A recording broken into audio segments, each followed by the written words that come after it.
Hi there, and welcome to the HT2 channel. In this week's video, we are sharing information found on the Save the Children website, and it is all about keeping children safe in an earthquake. So get comfortable because we will be right back to share the information with you.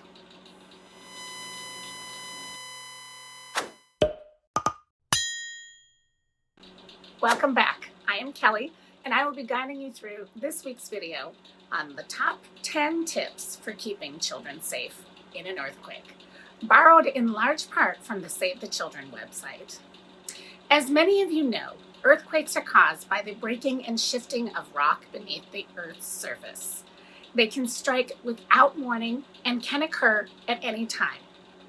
In the U.S., 45 states and territories are at moderate to very high risk of earthquakes, Washington being one of them. Save the Children's emergency experts share what to do in the event of an earthquake and how you can keep children safe during a disaster. 1. Preparing for an earthquake. Talk to your children about earthquakes. Explain to your child what could happen using simple, age-appropriate words. Outline an emergency plan for the whole family with an evacuation plan and meeting location, and emphasize that their safety is your utmost priority. At HT2, we encourage you to try to remain indoors as there could be aftershocks, and it's best to be inside if the structure remains safe to shelter you. If an evacuation is necessary due to structural damage, fire, or gas leaks, as an example, you should have a clear plan in place for where you will go. Have a copy of an old-fashioned foldable map in your vehicles for just that occasion. Plan for where you may be able to go while still following the CDC's social distancing recommendations during the pandemic. Keep in mind any family members who may be at high risk for COVID-19 and how to keep group size to a minimum.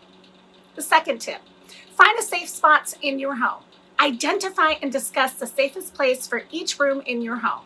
If possible, take cover under something sturdy like a heavy table or other piece of furniture. If a sturdy piece of furniture is not available, then seek safety at an interior wall away from windows and drop cover and hold on. Tip 3, practice earthquake drills. Once you've created your response plan and talked with your children about it, it's time to practice. Practicing earthquake drills will help children understand what to do and how to stay safe during an earthquake. Tip 4, learn your child's school or daycare disaster plans. If your child's school or child care center is in an area at risk from earthquakes, find out how their emergency plan addresses earthquakes. Learn their procedures for response and communications plans for notifying parents, and if there is an alternate pickup location possibly. Tip 5, keep contact information current. Phone numbers, addresses, and relationships change. Keep your children's school or child care emergency release information up to date so that if an earthquake strikes, you'll know where your child is and who can pick them up after an earthquake.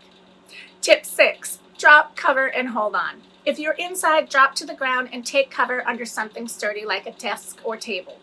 With one hand, hold on to an object and the other place on your back of your neck and head and try to protect those sensitive areas. If you don't have anything sturdy to take cover under, crouch down next to an interior wall. Stay indoors unless it is unsafe to be in the structure. Tip 7, find an open spot. If you're outside, the safest place in an earthquake is a clear spot away from buildings, trees, streetlights, and power lines. Drop to the ground and stay there until the shaking stops. Tip 8, if in a vehicle, stop. Of course, this would only apply to those children able to drive. Nevertheless, they should be instructed to pull over to a clear location, stop, and stay there with your seatbelt fastened until the shaking stops. After the shaking stops, you should proceed cautiously as there may be road and bridge damage. Tip 9, involve children in recovery. After an earthquake, include children in the cleanup activities if it is safe to do so. It is comforting to children to watch the household begin to return to normal and to have a job to do. You may also want to give them some crayons or markers to draw out their emotions. Studies have shown that children will recover more quickly when they have the chance to draw their feelings about their experience. And tip 10, listen to your children. Encourage your child to express feelings of fear, anxiety, or anger. Listen carefully, show understanding, and offer reassurance. Tell your child that the situation is not permanent and provide physical reassurance through time spent together and displays of affection. Contact local faith-based organizations, voluntary organizations, or professionals for counseling if extra help is needed. Well, that makes it a wrap. We hope you walked away with some valuable information to teach to your children and enhance your plans. Please remember to like, share, and subscribe to our channel to get our latest tips. Be safe, my friends.